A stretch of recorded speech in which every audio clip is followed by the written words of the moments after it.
বন্ধুরা, বাবলি রান্নাঘরে তোমাদের অনেক অনেক স্বাগত জানাই। আশা করি তোমরা অনেক ভালো আছো, সুস্থ আছো। আমিও ভালো আছি। তো আজকে আরেকটা রেসিপি শেয়ার করবো আপনাদের সঙ্গে। ভিডিওটা শুরু থেকে শেষ অবধি দেখার অনুরোধ করছি।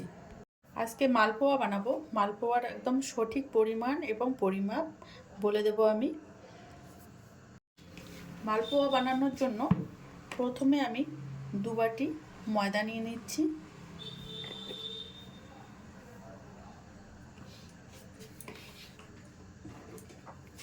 এক বাটি সুজি দিয়ে দিলাম। ওই বাটিরে 1 বাটি চিনি। এখানে মৌরি দিয়ে দিচ্ছি। এখানে গুঁড়ো দুধ দিয়ে দিচ্ছি।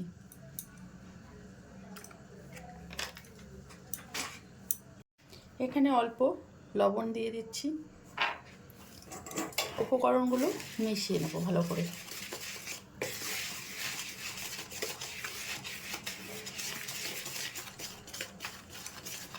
উপকরণগুলো মিশিয়ে নিলাম। এবার এখানে উষ্ণ গরম দুধ নিয়েছি, সেটা দিয়ে দিচ্ছি। 1 বাটি দিয়ে দিলাম। আস্তে আস্তে করে এটাকে ভালো করে মেশাবো। আর 1 বাটি দিয়ে দেবো। ভালো করে মিশিয়ে নিচ্ছি। আর একটু দুধ লাগবে।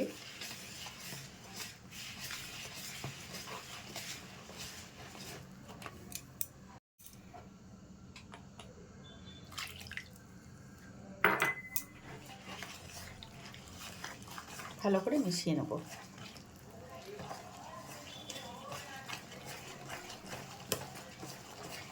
এটাকে যতক্ষণ ফেটিয়ে নেওয়া যাবে, যতক্ষণ ভালো করে এভাবে মিশিয়ে নেওয়া যাবে, তত কিন্তু মালপোয়াগুলো ভালো হবে। অনবরত আমি ফেটিয়ে নেব কিছুক্ষণ। বন্ধুরা, আমি 5 মিনিটের মতো এটাকে ফেটিয়ে নিয়েছি, ভালো করে মিশিয়ে নিয়েছি। দেখুন, এটাকে আমি 5 মিনিটের জন্য একটু রেস্টে রাখবো। 5 মিনিট পর ফিরে এলাম।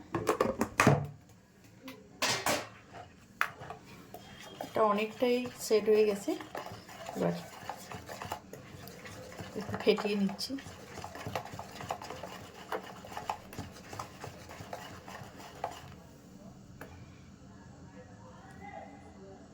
এবারে ভাজতে চলে যাচ্ছি। কড়াইটা বসিয়ে দিয়েছি, কড়াইটা গরমও হয়ে গেছে। এবার আমি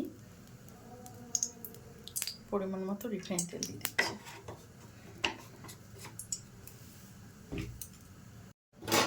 তেলটা ভালো করে গরম করে নিতে হবে। তেলটা গরম হয়ে গেছে, এবার দিয়ে দিচ্ছি।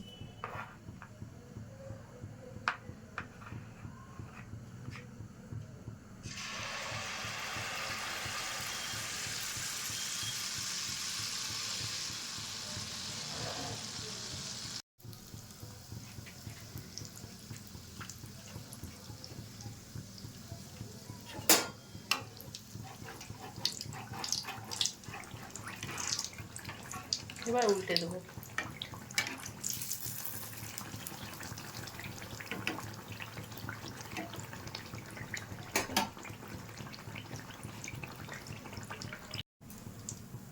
নামিয়ে নিচ্ছি।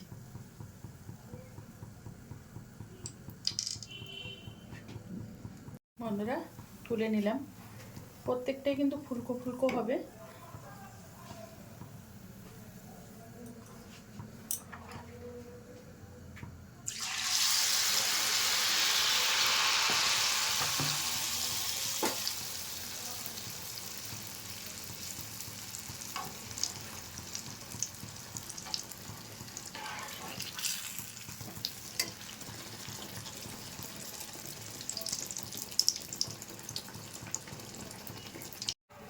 বন্ধুরা, আমি সবগুলো ভেজে নিয়ে আপনাদের সঙ্গে শেয়ার করব।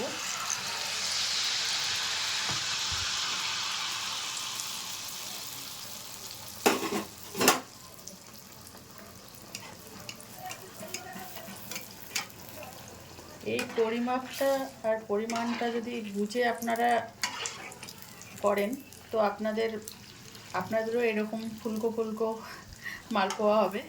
কোনো কোনো দিন ইয়ে হবে না, মিস হয়ে যাবে না।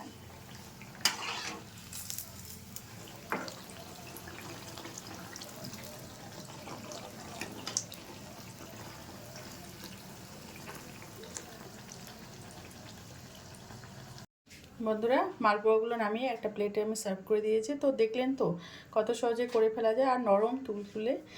এটা চিনি সিরাপে দেওয়ার কোনো দরকার নেই, এমনিতেই খাওয়া যাবে, খুব খেতে সুন্দর হয়। তো এখানে যদি নারকেল কোড়া দেওয়া যেত আরও ভালো হতো। তো রেসিপিটা কেমন লাগলো কমেন্টে জানাবেন। যদি ভালো লাগে লাইক, শেয়ার, কমেন্ট এবং সাবস্ক্রাইব করবেন চ্যানেলটাকে। ফিরে আসি নতুন কোনো রেসিপি নিয়ে নতুন কোনো দিনে। আর ফেসবুক পেজ থেকে যারা দেখছেন পেজটা ফলো করে দেওয়ার অনুরোধ করছি। ভালো থাকবেন, সুস্থ থাকবেন, ধন্যবাদ।